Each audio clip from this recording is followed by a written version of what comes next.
당신의 비트코인을 안녕하십니까? 김경수의 크립토 투데이 라이브입니다. 네, 안녕하세요, 유리님. 안녕하세요. 네, 지금 제가 방금 공항에서 도착을 했거든요. 네네. 지금 해외 출장 갔다 와서 들어왔는데 태풍이라고 그래서 비행기가 못 내릴까봐 되게 걱정을 했는데 네. 다행히 무사하게 오신 거네요. 네, 내렸어요. 못 뺄까봐 걱정했습니다. 네. 네. 감사합니다. 네.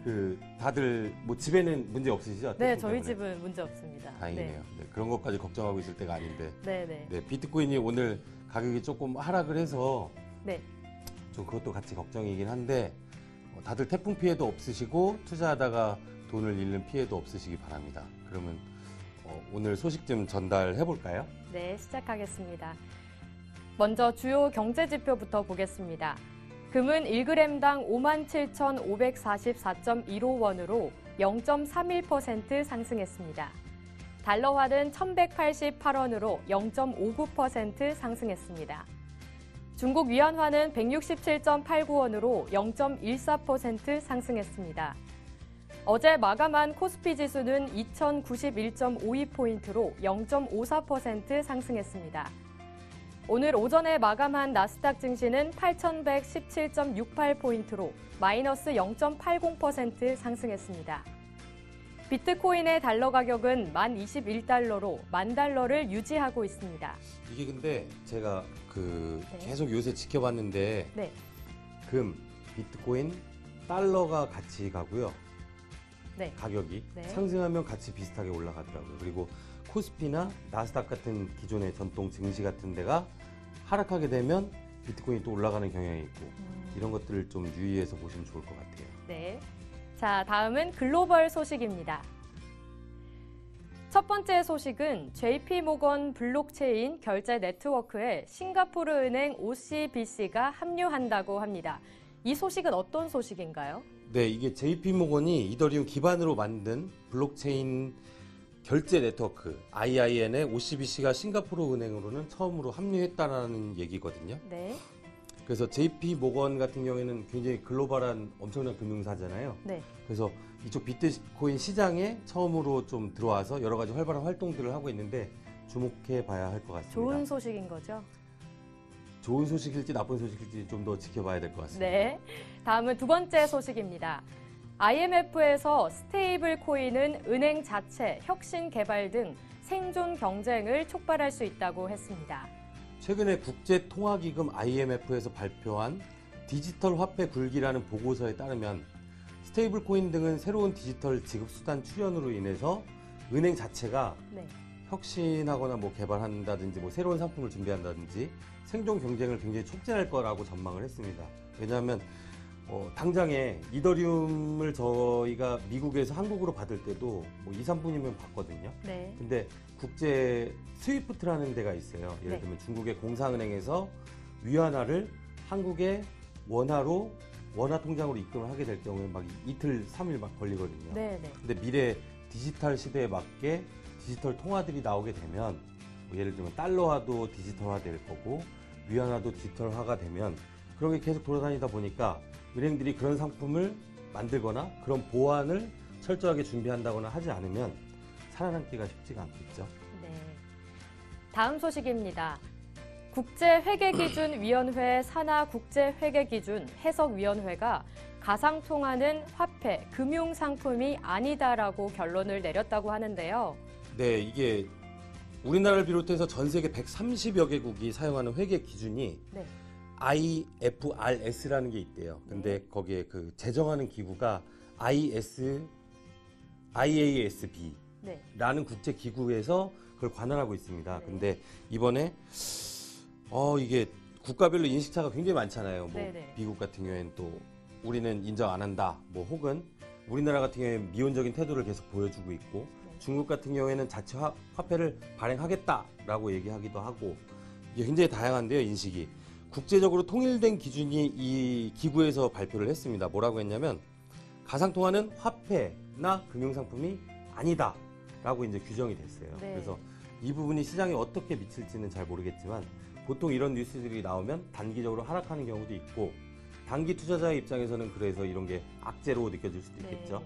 그리고 오늘 이제 2부의 친절한 경수 씨 코너에서는 또 변호사님께 전화를 해서 이런 부분에 대해서 가볍게 좀 질문도 좀 드려보려고 하거든요. 이따가 다시 네, 말씀드리겠습니다. 앞으로 더 지켜봐야 될 것 같습니다. 네.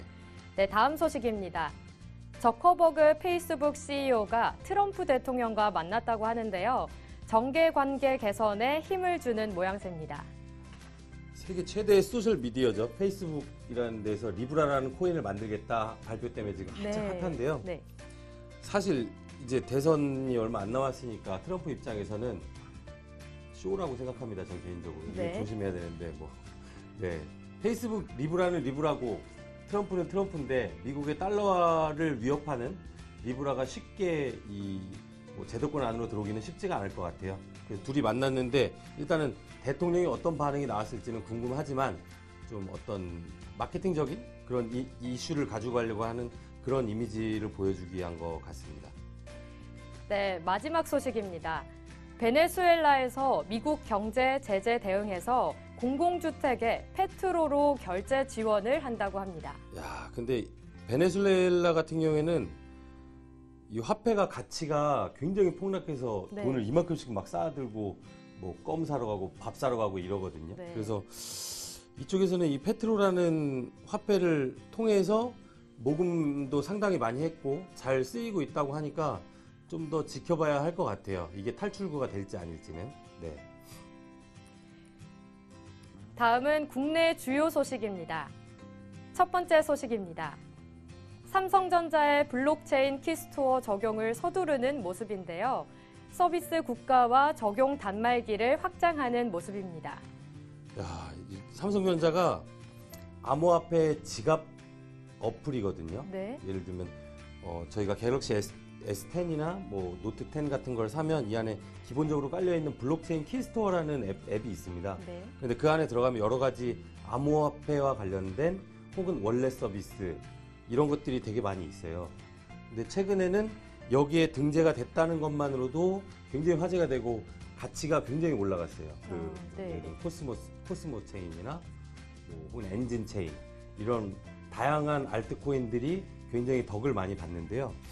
지금 기존의 앱마켓이나 뭐 갤럭시 스토어를 연동해가지고 계속해서 꾸준히 이런 걸 한다고 하니까 국내 코인 업체나 해외 코인 업체 중에 좀 유망한 곳들은 갤럭시의 스토어에 등재가 되느냐 안 되느냐에 대해서는 굉장히 네. 촉각을 곤두세워야 할 것 같습니다. 두 번째 소식은 제주 창조경제센터에서 블록체인, 빅데이터 스타트업을 모집한다고 합니다.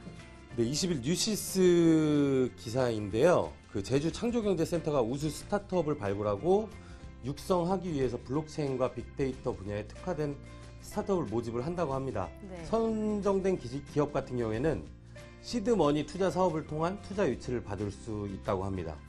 좋은 기회인 것 같아요. 네, 그렇죠. 그죠? 저희 같은 스타트업은 가서 뭐 여러 가지 블록체인 관련된 개발 사업이라든지, 네. 근데 대부분 개발 사업일 거예요. 그 사업을 할 때 정부의 지원금을 통해서 좀 앞서 나갈 수 있는 그런 좋은 기회이지 않을까 싶습니다. 네. 다음은 거래소 소식 보겠습니다. 바이낸스에서 9월 20일, 21시에 빔을 상장한다는 공지 후에 25%가 상승했네요. 네, 이름이 빔이네요. 네. 엄청 스캔 같다. 중국계 암호화폐 거래소 바이낸스가 공식 사이트를 통해서 윈블 기반의 인명성이 강화된 암호화폐 빔을 상장한다고 공지를 했습니다. 공지한 다음에 코인마켓 기준으로 빔은 25% 상승 빔을 쌌네요. 네. 25%라면 굉장히 큰 건가요? 엄청난 거죠. 네. 네. 다음은 업비트에서 다크코인 암호화폐 6종을 30일자로 거래 종료한다고 합니다. 야, 이 문제가 진짜 조금 이슈가 있는데요. 네. 업비트가 국제 자금 세탁 방지 기구 FATF 권고안에 따라서 오는 30일부터 다크코인 6종의 네. 거래 서비스를 종료를 한다고 합니다. 지난 9일에는 모네로, 대시, 지캐시, 헤이븐, 비트, 튜브, 피백스를 유의 항목으로 지정했다고 밝혔습니다.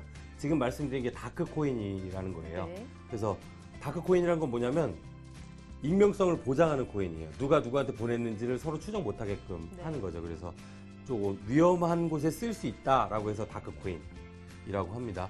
그래서 이번 달 말까지 상장 폐지를 할 예정이라고 하는데 코인판이라는 대형 커뮤니티가 있어요. 네. 근데 그 커뮤니티 인기 글로 지금 1등, 지금 5등인가? 로 올라와 있는 글을 보면 대한민국 코인판의 현실이라고 해서 장문의 글이 있습니다. 업비트가 신규 상장한 다음에 비정상적인 그래프를 계속 보여줍니다. 네. 그런데 투자자들이 뭐 상승이라는 게 보통 이렇게 꾸준하게 열심히 활동해서 올라가는 게 아니고 이렇게 막 6배, 600%까지 막 상승을 했다가 갑자기 300%가 떨어졌다가 막 이런 그래프를 보여줘요. 그러면 과연 업비트가 그 회사들의 어떤 투명하고 신뢰가 있는 그런 투자자들한테 수익을 내게 해줄 수 있는 그런 플랫폼 사업인지 혹은 그 회사의 그 어떤 토큰 이코노미 구조가 잘 설계가 되어 있는지 그런 것들을 확인을 제대로 하고 상장을 시켰냐 이거죠. 네네. 그게 안 돼 있기 때문에 지금 사실 다크코인이 유의 종목으로 할 게 아니라 해외 같은 경우에는 다크코인이 유의 종목이 아니에요. 대부분 좀 동료, 아까 바이낸스 같은 경우에도 다크코인이라고 하죠. 네네. 빔이라는 곳이. 그렇게 하는데 업비트 같은 경우에는 국내 정부한테 잘 보이려는 어떤 일종의 쇼맨십이라고 해야 되나? 아무 의미 없는 거라고 코인판에서 이야기를 했더라고요. 그래서 이런 비정상 종목들을 좀 체크를 해야 하는 게 아닌지 확인하라고 따끔하게 일침을 놨는데 저는 그 부분은 간과해서는 안 된다고 생각을 합니다. 다음은 고팍스 거래소에서 제트캐시 입출금 지원에 관한 안내를 했는데요. 어떤 안내인가요? 네, 지갑 주소랑 호환이 되지 않는다고 얘기를 했습니다. 제트캐시 같은 경우에는 입출금을 지원한다고 밝혔습니다. 중요한 건 아니에요. 네.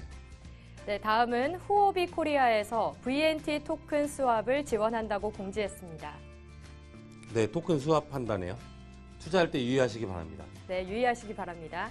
지닥에서 수협은행 시스템 작업 때문에 21일 토요일 1시부터 8시까지는 약 7시간 동안 계좌 인증 서비스가 중단되었습니다. 네. 다음은 업계 주요 소식입니다. 리플에서 리플은 증권으로 분류될 수 없다는 주장이 나왔습니다. 리플 측 변호사가 현지 법원에 제출한 공개 문서를 통해서 리플은 일종의 통화 혹은 상품으로 현행법상 증권으로 분류될 수 없다고 주장을 했습니다.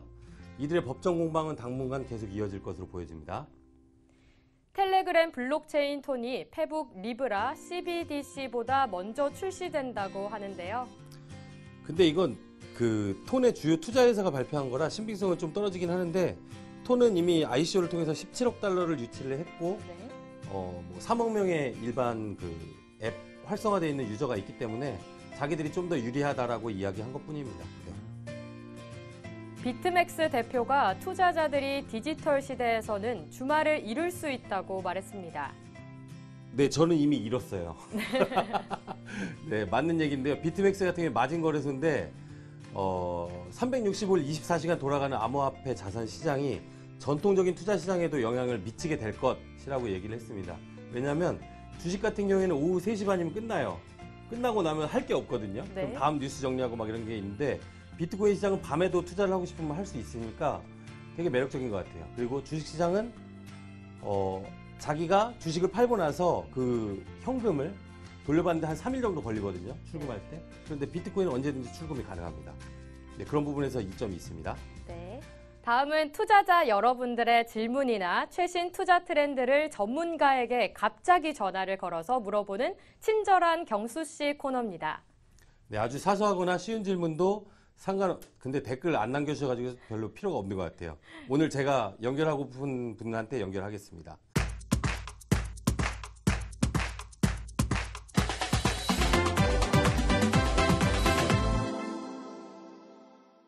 네, 친절한 경수 씨 코너입니다. 아까 말씀드린 대로 지금 법적으로 여러 가지 공방이 있는데 네. 이런 부분을 좀 해결해 주실 만한 분이 있어요.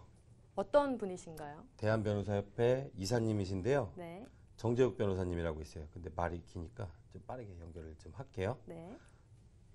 오늘 물어볼 거는 아까 뭐가 있었죠? 어떤 거 물어보고 싶으세요? 저는 일단 투자자들에게 일단 법적으로 뭔가 좀 걸리지 않을 만한 유의할 점이 있을까. 비트코인 투자하는 거요? 네. 투자하고 계세야지. 네, 법무부의 조원의 정재욱 변호사입니다. 변호사님 안녕하세요. 예. 아침 일찍부터 죄송합니다. 아닙니다. 예. 네, 아까 카톡 드린 대로 좀 예. 크립토 투데이 생방송으로 연결했는데요. 저희 오늘은 옆에 같이 우리 인사 한번 안녕하세요. 하겠습니다. 도율입니다. 네. 네, 안녕하십니까. 네. 법무지원의 정재욱 변호사입니다. 네. 네, 오늘 다름이 아니라 시간이 얼마 안 남았으니까 짧게 좀 여쭤볼 게 몇 가지 있어가지고요. 뭐 물어보신다고 하셨죠?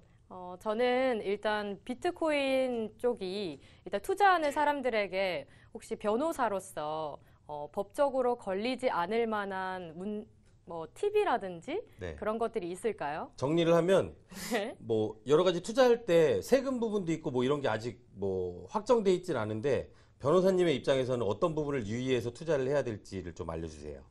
우선 뭐 가장 유의해야 될 부분 자체가 암호화폐 관련해서 현재 네. 국내에 이제 뚜렷한 이제 규제 법령이 없고 이에 따라서 여러 가지 문제점이 발생한다는 건데 사실 투자자 입장에서는 가장 중요한 게 네. 투자 보호 장치들이 많이 없거든요. 네. 예를 들어서 지금 이제 증권가에서는 DLS, DLF 판매 이 관련해서 많은 문제점들이 발생하고 있는데 사실 DLS나 DLF 같은 경우는 금융 투자 상품이라고 해서 네. 자본시장법상 보호를 받거든요. 그래서 네. 이 예전에 키코도 그렇고 지금 DLS, DLF도 그렇고 금융투자업자들이 이것을 판매를 할 때 거기에 네. 따른 뭐 원본 손실, 원금 손실 가능성이라든가 네. 위험이라든가 이런 거 충분하게 설명을 하지 않았으면 네. 다시 자본시장법에 따라 손해를 배상하도록 이렇게 되어 있습니다. 암호화폐도요? 아니요, 암호화폐가 아니라 아, DLS, 일반 시장에서? DLF, 네네네. 네, 그렇죠. 일반적인 금융투자 상품을 네. 같은 경우 그렇고요. 네. 근데 암호화폐 같은 경우는 이러한 규정들이 지금 적용이 안 됩니다. 그렇기 때문에 DLS나 DLF 같은 사태가 만약에 그게 암호화폐 상품이었다고 한다면 네. 사실 손해를 배상받기가 상당히 어려운 처지에 놓일 수밖에 없고요. 네네. 또 반대로 또 이야기를 하면 만약에 우리가 은행이 망했을 때 그 예금자 보호법에 따라서 5천만 원까지는 그쵸, 그래도 5천만 원. 보장을 받을 수가 있거든요. 네. 그런데 지금 암호화폐 거래소가 만약에 망했다고 하면 네. 사실 거의 이 손해를 손실 보전받을 수가 없어요. 야, 그렇기 때문에 그렇구나. 이러한 점들을 상당히 유의해야 되는데 네. 그렇다면 암호화폐 투자를 하지 말라라는 건가? 그런 건 아니고요. 네. 이 투자를 할 때 암호화폐 같은 경우는 현재 규제도 마땅치 않고 네. 투자자 보호 장치도 없으니까 네. 본인의 그 보호를 위한 장치들은 스스로 해야 된다는 건데 네. 그 방법 중에 여러 가지 중에 하나가 이제 계약서를 쓰거나 계약서를 못 쓴다고 하더라도 어디랑요? 어디랑 계약서를 써야 돼요? 예를 들면 ICO에 제가 투자를 한다고 했을 때 네네네. 계약서를 안 쓰는 경우도 많거든요. 아. 근데 계약서 쓸 수 없는 경우도 있죠. 네. 그럼 계약서를 못 쓴다고 했을 때는 네. 예를 들면 텔레그램 내용이라든가 네. 카카오톡 내용이라든가 자신과 이제 투자 권유를 했던 사람 연락한 내용들을 다 남겨놔야 된다는 거죠. 야. 나중에 분쟁이 붙었을 때는 분쟁이 발생했을 때는 본인들이 이런 내용들이 없어가지고 네. 본인이 어디 투자했는지는 알고 있지만 무슨 조건으로 어떻게 투자했는지를 말씀을 못하신 경우가 명확한 증거 같은 게 필요한 거네요. 예를 그렇죠. 들면 왜냐면, 지금 이제 실시간 댓글에 POS님이 남겨주셨는데 코인제스트 얘기를 해달래요. 요즘에 코인제스트가 무슨 일이 있냐면 출금을 안 해주고 있어요, 그냥. 이런 경우는 혹시 어떻게 대응을 해야 돼요? 미리 자기가 뭐 입금한 거 뭐 이런 내역들을 준비를 해놔야 되는 건가요? 혹 나중에 문제가 생길 걸 대비해서? 출금 안 해주는 것 관련해가지고는 네. 기본적으로 이제 암호화폐 거래소와 이제 이용자들 사이에서는 네. 이용 계약이 체결되어 있다고 보는데 거기에 네. 따라서 저는 이제 투자자 입장에서는 출금 청구권이 있다고 저희가 보고 있습니다. 네. 그래서 그 출금 청구권에 기해서 반환 청구하는 소송을 제기할 수가 있는데요. 소송으로요? 예. 그럼 소액 같은 경우에는 쉽지가 않겠네요. 변호사 비용이 비싸잖아요. 그렇죠. 그래서 여러분들이 모아서 오시는 경우가 많죠. 그렇게 네. 하면 되는 거구나. 네. 그래서 이제 거래소 네. 입장에서는 이용 약관에 보시면 이제 예를 들면 해킹 사건이 발생했거나 비정상적인 루트로 뭔가 들어왔을 때는 네. 잠깐 거래를 중지할 수 있도록 하고 있는데 그 중지 기간이 너무 길어졌을 때는 고객들 입장에서는 내가 넣어놨던 원화를 네. 원화 또는 비트코인, 뭐 암호화폐를 반환해 달라라는 소송을 그런 제기할 소송이 수가 가능한 있습니다. 거군요. 네. 예, 오늘 예. 말씀 감사합니다. 예. 예. 알겠습니다. 법무법인 주원이시죠? 소비자들이 피해를 볼 때 좀 많이 도와주십시오. 예, 알겠습니다. 네, 감사합니다, 변호사님. 네, 감사합니다. 네. 네. 저스티스 린님께서 거래소에서 은행을 통한 입출금을 다시 지원한다면 어떻게 생각하는지 이거에 대해서 내일 다시 말씀을 좀 드리도록 하겠습니다. 네. 김경수의 크립토 투데이는 다양한 검색 채널에서 크립토 투데이를 검색하시면 만나보실 수 있는데요. 또 블록체인 허브의 포럼에서도 만나보실 수 있습니다. 앞으로도 알차고 질 좋은 정보를 잘 정리하겠습니다.